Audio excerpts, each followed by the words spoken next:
Telangana paper చూసుకుంటే ప్రధాన వార్తగా ఘోర రైలు ప్రమాదం, 15 మంది మృతి, బెంగాల్లో దుర్ఘటన, 100 మందికి పైగా తీవ్ర గాయాలు, సిగ్నల్ వ్యవస్థను పాటించకపోవడం వల్లే ప్రమాదం. ఘటన స్థలాన్ని పరిశీలించిన రైల్వే మంత్రి బెంగాల్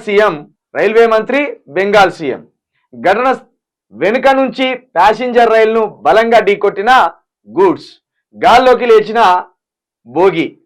పశ్చిమ బెంగాల్లోని డార్జిలింగ్ జిల్లాలో ఘోర రైలు ప్రమాదం చోటు చేసుకుంది. ఒకే ట్రాక్ పైకి రెండు రైళ్లు రావడంతో పెను ప్రమాదం సంభవించింది.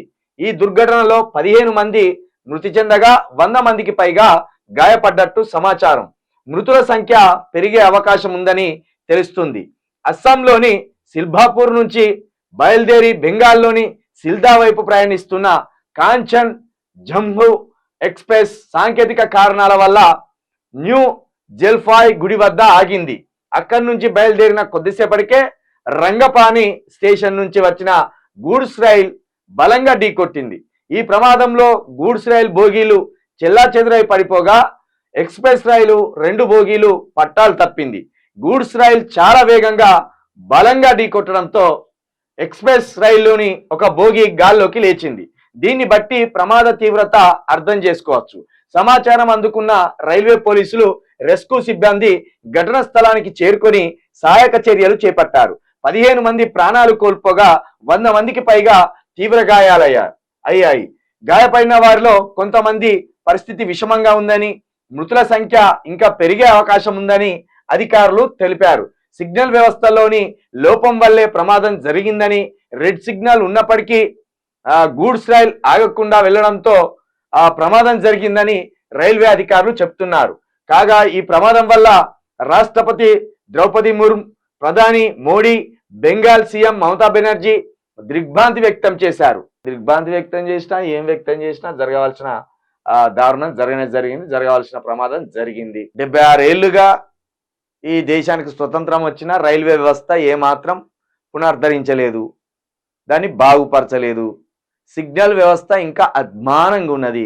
రైళ్లను ఒకసారి చూస్తే పాత ఇనుప సామానికి వేయొచ్చు అన్నట్టు కనబడతాయి, అట్లున్నది. ఇది 3వ దఫా మోడీ ప్రధానమంత్రి అయ్యి, ఇది 3వ దఫా. అదేంటి, వందే భారత్ రైలుకు ఒకసారి 1000 సార్లు జెండు ఊపుతాడు. ఒక రైలు తయారు చేసి 1000 సార్లు జెండు ఊపుతాడు. రైలు చూస్తే ఇక చూడండి, పాత ఇనుప సామానికి వేసిన అక్కర్రావు పాత ఇనుప సామాను కూడా కొనం మేము అన్నట్టు కనబడతాయి. రైలు ప్రమాదం మొన్న 6 నెలలు గానే కాలేదు. కోరమండల్ ఎక్స్ప్రెస్ మొన్న 6 నెలల క్రితం భారీ ప్రమాదం జరిగింది కదా, దాంట్లోనే 40-50 మంది చనిపోయింది కదా. అది మరొక ముందే మళ్ళా 15 మందిని పొట్టన పెట్టుకున్నది రైల్వే శాఖ. మళ్ళా 15 మందిని పొట్టన పెట్టుకున్నది మన కేంద్ర రైల్వే శాఖ. ఎందుకంటే కేంద్ర రైల్వే శాఖ ఒక కీలకమైన శాఖ.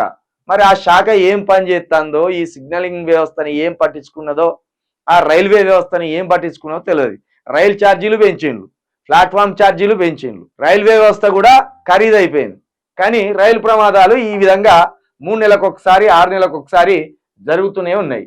దీన్ని బట్టి ఇక మరి రైల్వే వ్యవస్థ ఎట్లున్నది, మన కేంద్ర వ్యవస్థలు ఎట్లున్నాయి అనేది అర్థం చేసుకోవచ్చు. ప్రతి 6 నెలలకు ఒకసారి జరుగుతాయి ఈ రైలు ప్రమాదాలు. కోరమండల్ ఎక్స్ప్రెస్ ప్రమాదం మర్చిపోక ముందే మళ్ళీ ఇదొక రైలు ప్రమాదం బెంగాల్లో.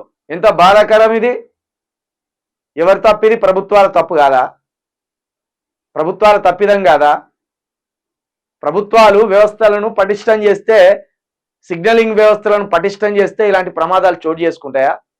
ఇట్లున్నది.